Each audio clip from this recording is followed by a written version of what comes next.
Hey yo, what is up, Champions fam? It's Zeke 4-0, back with a brand new WWE Champions video, and as promised, we are here today with the final overall review for May 2019's month-long contest, MLC for short, the Superstar Shakeup. Now, right out of the gate, who were the two brand new champions introduced with this MLC? Well, first we had the Vault Champion, who was none other than Attitude Era Acrobat, Rey Mysterio, the master of the 619, coming through the vault alongside some exclusive WrestleMania gear to help boost his moveset. But who was the free-to-play champion? It was none other than the very last variation of Dean Ambrose. Modern era powerhouse returned to society. Now, Dean is one of my favorite champions because of the simple fact that he addresses something that's very cool.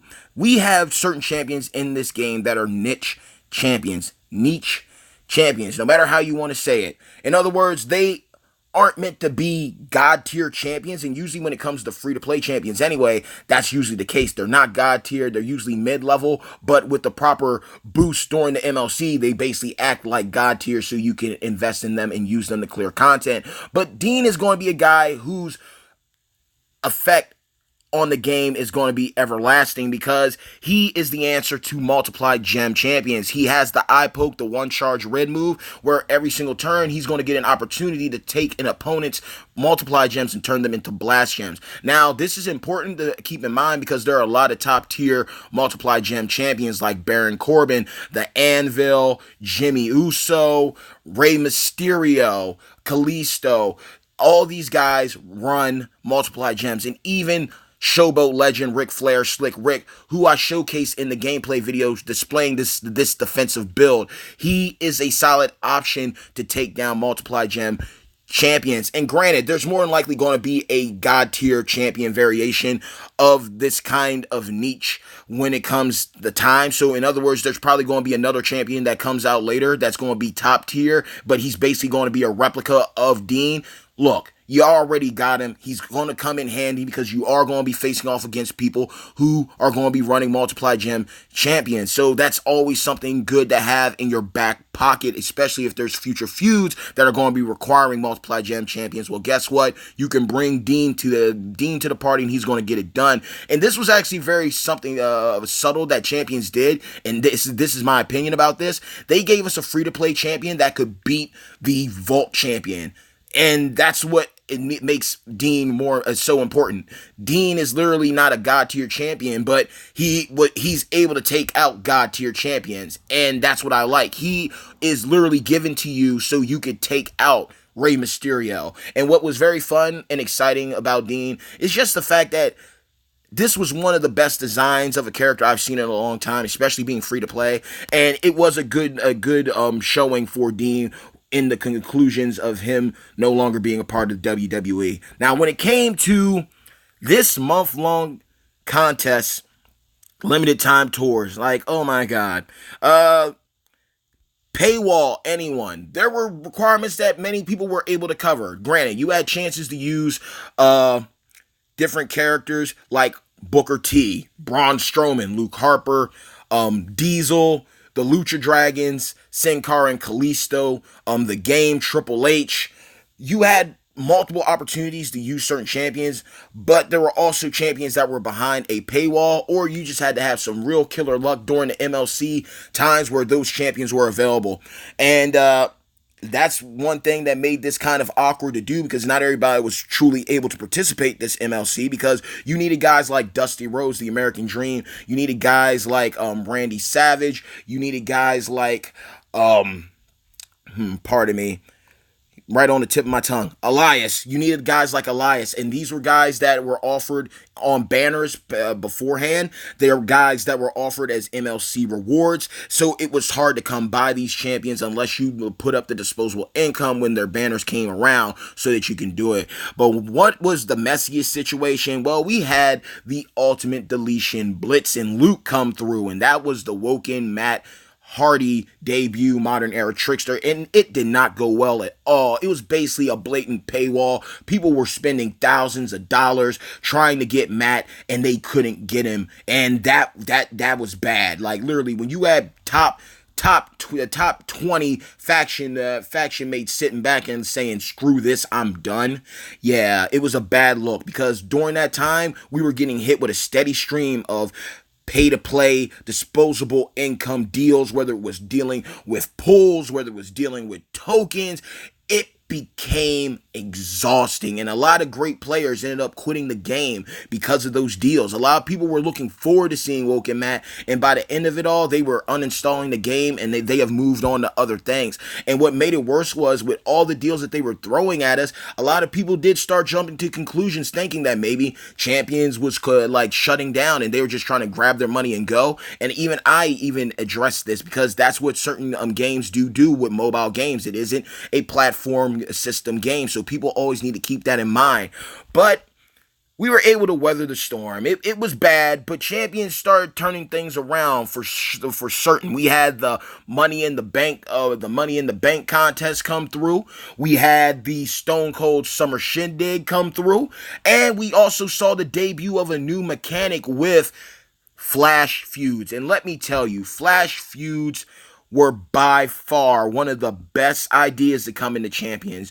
You gotta take the good with the bad. Yes, the Ultimate Deletion sucked. It was horrible, but at the same time, that Flash feud, though it had red rings for days, though there was lag, though there were glitches, and yes, it did cost us a lot of health packs to participate. Those rewards for that individual milestone were great. The faction rewards, getting shards of champions so you could save your color TP and use that duplicate TP of those champions for fuses, as well as for June 2019's MLC Team Extremes kickoff talent up event. You couldn't bypass it, because literally you didn't have to be a whale to get those rewards. All you had to do, free to play or pay to play, was just win 190 matches, and you walked away with so much stuff that was going to help out your roster. MLCs are going to be a hit and a miss. There's some that we love, there's some that we don't. But when it came to the concept of protect versus multiply, when it came to the idea of having champions that are now going to be coming to the forefront with abilities like stealing another type of gem and turning it into another, that is great. We saw this concept originally with Akira Tozawa with his Steel MP. That made him a monster. He was basically able to continuously cycle, and that proved to be problematic. When you look at guys who were deadly like Jeff Hardy during this month's feuds was a complete a-hole whenever he showed up. Guys like X-Pac were literally broken, and when you got an answer to some of those situations with a guy like Dean who could take care of those multiply gems to take away some of that damage and make it into damage for yourself, that's good. But one thing that I gotta say, one thing that has to end, man, we gotta say goodbye to these freaking perks.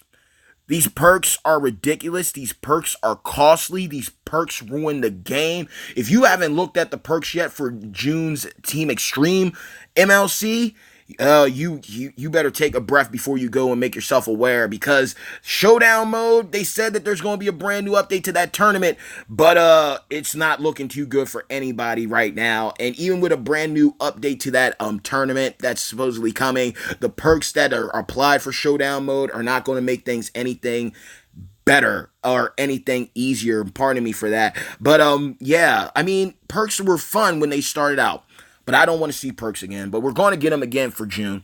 And legit, there really wasn't much to cover about this. It was a solid MLC. I was excited to see Ray come into the game. I was excited to see another version of Dean that looked pretty boss. The Flash feud concept, incredible.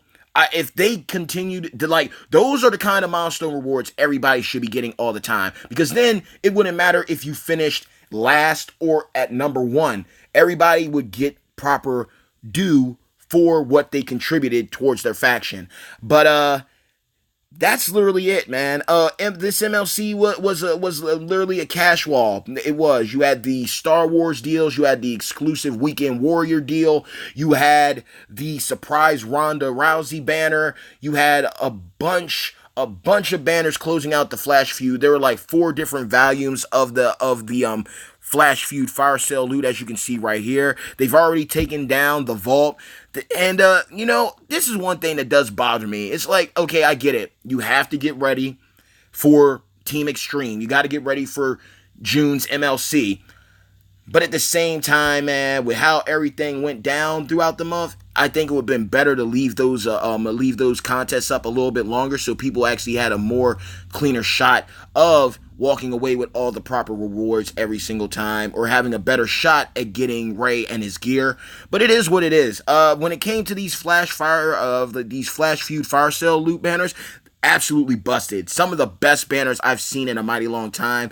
And even before that, the Summer Shindig banner was busted too. So, you know, you gotta look at things like, we also got some pretty awesome deals moving forward from the store. We had 4-star silver token deals, you know.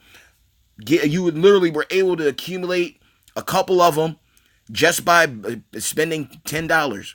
You know, like that's a good look. That was a good look. You were able to walk away, I believe, with 2 4-star silver tokens for $10. You had the crazy insane deal where you got 1 of each 4-star gold token, the increased TP deals.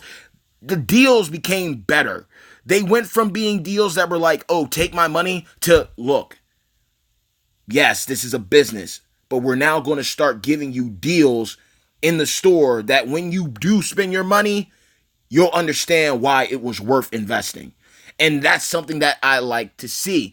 The deals became better after the Ultimate Deletion. The deals became better after that. The banners became stronger after that.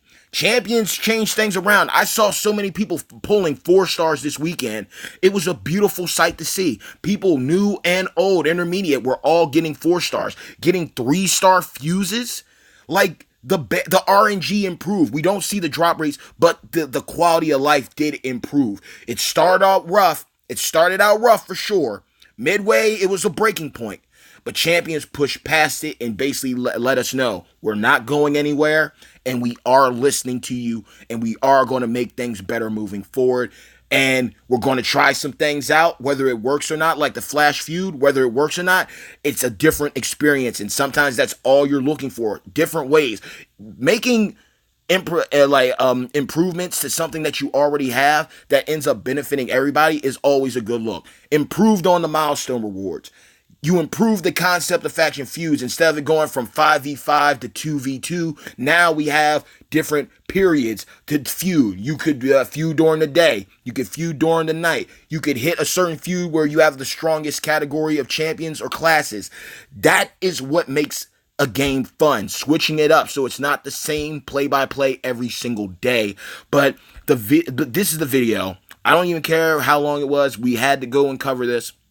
And I got mad love to every single one of you for being here and watching and supporting me. And I hope that you enjoyed it. Leave a like, leave a dislike, leave your constructive criticism, leave your questions, leave your suggestions, advice all in the comments below. And most importantly, if you're new to the channel or you've been watching for a while, but you haven't gotten around to it yet, but you like what you saw and heard and you want to learn more about this incredible game, WWE Champions by Scopely, do yourself a favor after this video and please drop a people's elbow on the subscribe button, as well as hit a razor's edge on the bell icon to receive all future notifications from this channel. Mad love to every single one of you on my beloved hashtag Champions fam. I am excited for June's MLC.